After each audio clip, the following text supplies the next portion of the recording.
AI가 세상을 바꾸고 있다는 얘기 다들 들어보셨죠? 근데 그 혜택이 모두에게 공평하게 돌아가는 건 아니라고 합니다. 최근에 나온 한 보고서를 보니까요, 전 세계적으로 AI 격차가 생각보다 심각하더라고요. 오늘 그 현실을 한번 제대로 들여다보겠습니다. 12억. 이 숫자가 뭘 의미하는지 아세요? 불과 3년도 안 돼서 AI를 쓰기 시작한 사람들의 수입니다. 12억 명이라니 정말 엄청나죠? 인류 역사상 어떤 기술도 이렇게 순식간에 퍼져나간 적은 없었습니다. 자, 이 S커브 그래프 좀 보세요. 기울기가, 와, 정말 장난이 아니죠. 이게 인터넷, 스마트폰, 심지어 전기가 보급되던 속도랑 비교한 건데, 그냥 비교가 안 될 정도로 가파릅니다. 한마디로, 인공지능은 인류 역사상 가장 빠르게 퍼지고 있는 기술이다. 이 말입니다. 그런데 말이죠. 여기서 한번 생각해 봐야 할 게 있어요. 이렇게 어마어마한 속도로 발전하고 있는데 과연 이 혜택이 모든 사람에게 공평하게 돌아가고 있을까요? 안타깝게도 그 대답은 아니오입니다. 지금 보시는 이 지도가 그 증거인데요. AI 혁명의 과실이 어디에 집중되고 있는지 한눈에 보이죠? 파란색으로 칠해진 북미나 유럽 같은 곳들은 AI 사용률이 아주 높은 반면에 남미, 아프리카, 동남아시아는 거의 2배나 차이가 납니다. 이미 명백한 AI 격차가 벌어지고 있다는 거죠.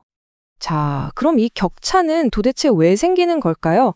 이걸 이해하려면요, 먼저 기술이라는 게 어떻게 퍼져나가는지 그 원리를 좀 알 필요가 있습니다. 어떤 기술 혁신이든 그 뒤에는 확산의 3가지 힘이라고 부르는 일종의 엔진 같은 게 작동하고 있거든요. 첫 번째 힘은요, 바로 새로운 기술을 만들어내는 사람들, 프론티어 빌더라고 부릅니다. 과학자나 개발자 같은 분들이죠. 두 번째는 인프라 빌더인데요. 이분들은 기술이라는 자동차가 달릴 수 있게 고속도로를 깔아주는 역할을 해요. 예를 들면 통신망을 설치하는 엔지니어들이겠죠. 그리고 마지막 세 번째가 바로 그 길 위에서 기술을 실제로 사용하는 우리, 바로 사용자입니다. 이 세 개의 톱니바퀴가 딱 맞물려서 돌아가야만 진짜 혁신이 일어나는 거죠. 그럼 AI의 경우는 어떨까요? 이 AI라는 기술이 우리 손에 들어오기까지 어떤 기반 시설들이 필요할까요? 이게 단순히 그냥 소프트웨어 하나만 뚝딱 있다고 되는 게 아니거든요. AI를 떠받치고 있는 아주 거대한 피라미드 구조가 있습니다.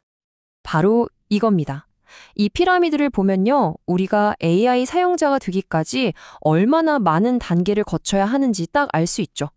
자, 그럼 가장 밑바닥, 기초부터 하나씩 뜯어볼까요? 가장 맨 밑에 있는 게 뭘까요? 바로 전기입니다.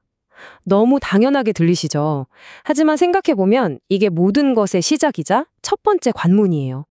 전 세계적으로 아직도 7억 5천만 명의 사람들은요, AI는 고사하고 컴퓨터를 켤 전기조차 없다고 합니다.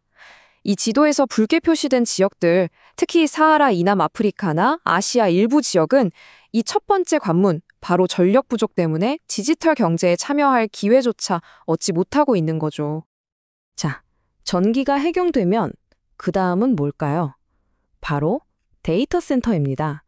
이건 AI 세계의 물리적인 심장, 또 두뇌라고 할 수 있는 아주 중요한 곳이죠.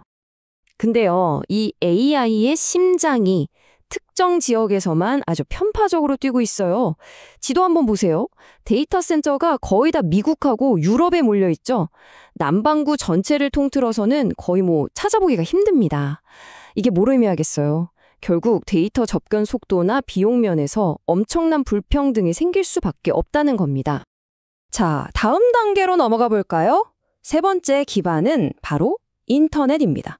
이건 AI 도구를 쓰려면 당연히 있어야 하는 필수 관문이죠.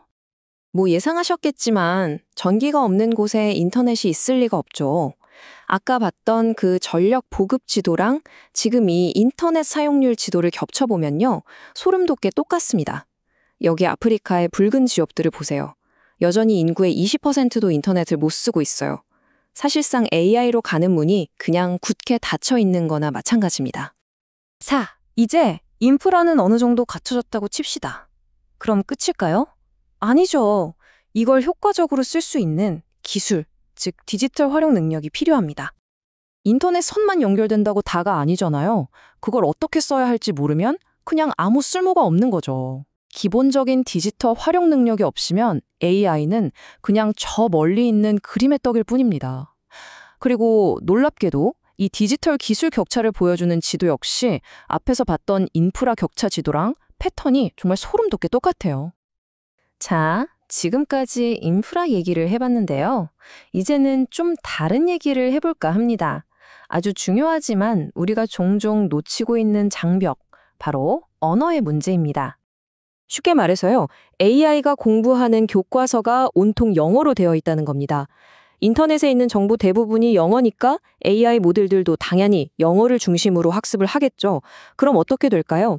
전 세계에 7,000개가 넘는 언어가 있는데 그 언어를 쓰는 사람들은 AI를 제대로 쓰지도 못하거나 아예 이 혁명에서 소외될 수 있다는 뜻입니다.